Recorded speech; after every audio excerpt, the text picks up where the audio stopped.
Hey everyone, it's Ben Hardy, and in today's video we're going to be going over a 2020 Dodge Challenger that is finished in Frostbite, and it is an RT shaker. So as always, we're going to do a quick walk around the car, then we're going to take it out to see how it drives. A huge shout out and thank you to the Dodge Ram here in Sandy, Utah for providing us with the Challenger. Check out their inventory in the link below. Let's get in the video. The hood of the Challenger, we have a naturally aspirated 5.7 liter V8 that goes to an 8-speed automatic transmission. Fuel economy 16 around town and then 25 on the highway, with power outputs being 372 horsepower and then 400 pound-feet of torque. And sadly, this whole device thing here doesn't add any extra horsepower. Sorry.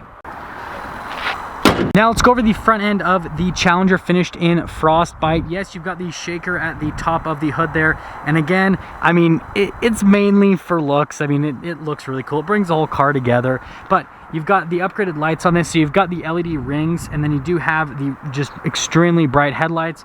Fog lights down there at the bottom. Yes, it's got the bumper protectors on, I know, but again, it's gonna protect it for the first owner. But yeah, if you want like signature muscle car aesthetics, then the shaker package is definitely the route to go on the Challenger. Now, coming around the side here, we've got 245mm tires and 20-inch rims. And yes, this one does have the performance pack, so you do get those red Brembo brakes in the front and in the rear. Got a little Hemi badge there on the side.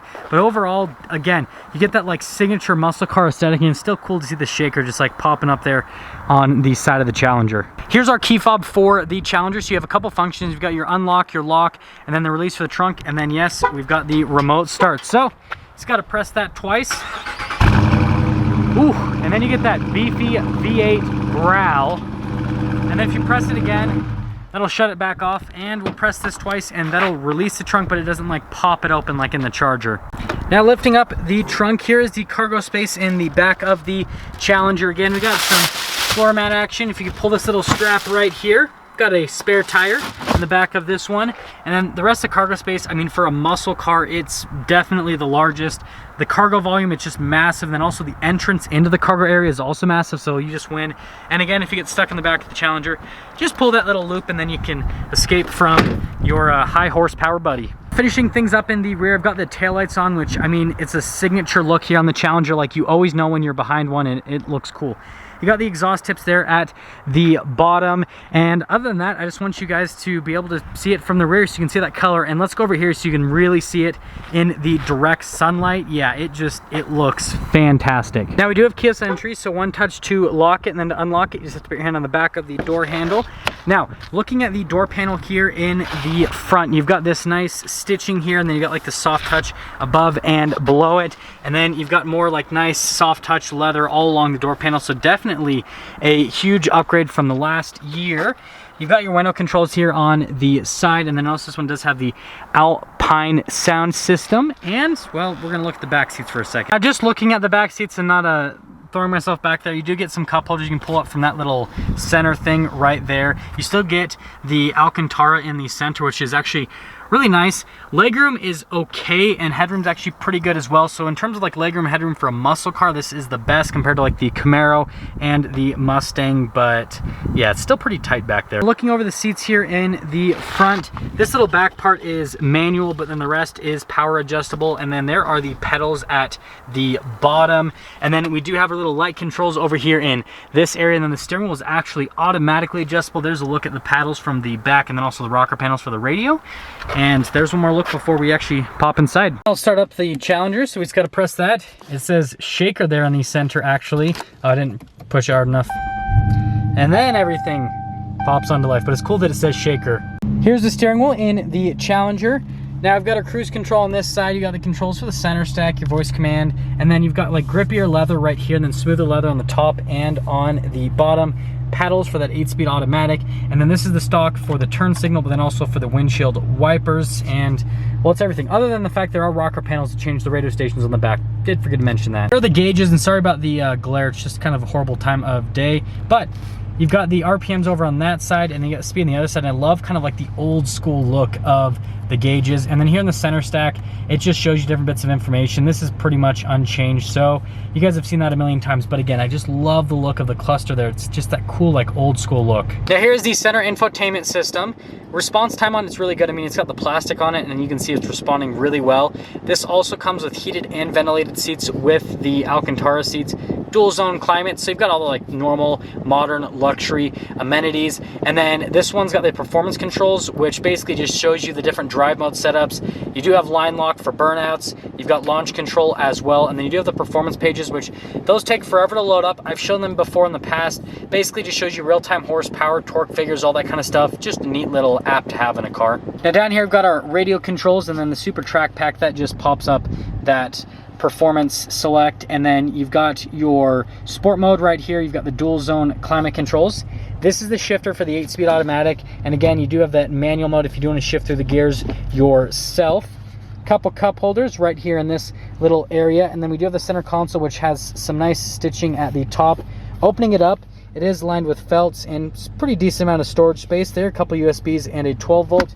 And then finally coming over to the glove box, again lined with felt, 2 tiers. And I forgot to mention, that goes in the glove box. We do have some nice stitching that they've added for 2020, which definitely makes the interior just look a little bit more premium.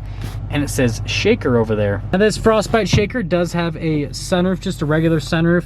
Got your sunglass holder. I mean, if you drive a Challenger, you got to have some cool shades. Just saying.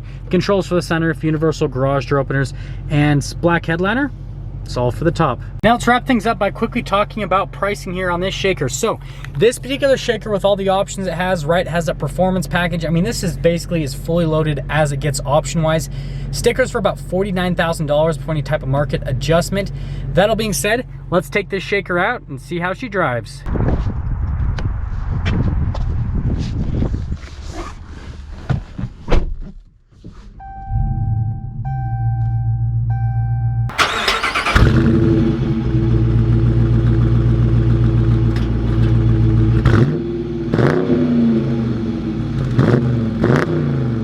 Now let's talk about visibility here in the shaker. So visibility of the hood is actually not bad.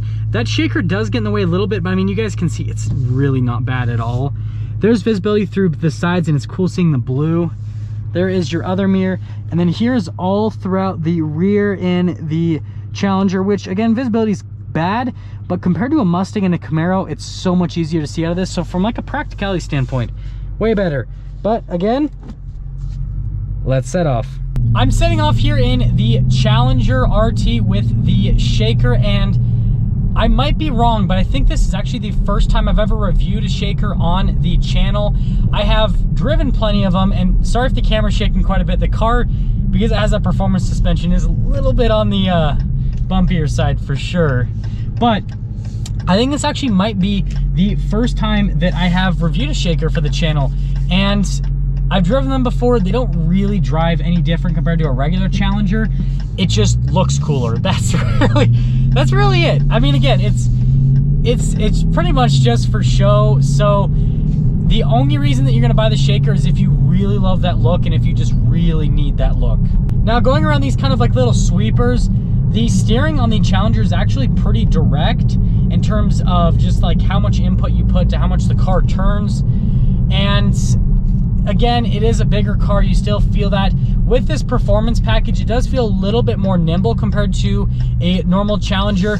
But again, you don't get this if you want like that fun, like nimble sports car. You want it if you want like this big, substantial feeling, kind of like muscle car. That's just really what the Challenger gives you. It's more of like a GT car is the best way to put it. It's less of a sports car, more of a GT car. So I'm in the sport mode and the manual mode here. We're gonna get our little acceleration with this 5.7 V8. The shifts are quick. Ooh, you guys hear that? That sounds good. That sounds really good. The automatic transmission, once you get up into those higher RPMs and shift, it sounds so sweet. That is such a cool sound. Yeah, it's just, again, like this is that cool, really cool like muscle car. It's got plenty of power. Now I know a lot of people are going to say, well, you should get the 6.4 Hemi, and I can tell you why you wouldn't want to get the 6.4 Hemi. If you just want a car that has a decent amount of power, that has that nice V8 rumble, you don't want to pay extra money for the 6.4 Hemi, and you're not really planning on pushing this too hard, I think that's where this really shines. The problem with the 6.4 Hemi is it's so much power that it's just so easy to get up to illegal speeds, whereas this, you can still have fun legally. The 6.4 Hemi, you can't have fun legally. I'm just telling you right now, you press on it and boom, you're already above legal speeds. So definitely take that into account. And yeah, I think the shaker package is awesome. I love the look of it, and I love, absolutely love this new Frostbite blue. It's out of this world. That is gonna sum things up for our video on the 2020 Dodge Challenger shaker in Frostbite. So as always, again, a huge shout out and thank you to the Dodge Ram here in Sandy, Utah for providing us with this Challenger shaker again in Frostbite. I mean, it just looks so cool. But link to their inventory in the description below. I will see all of you guys in that next video.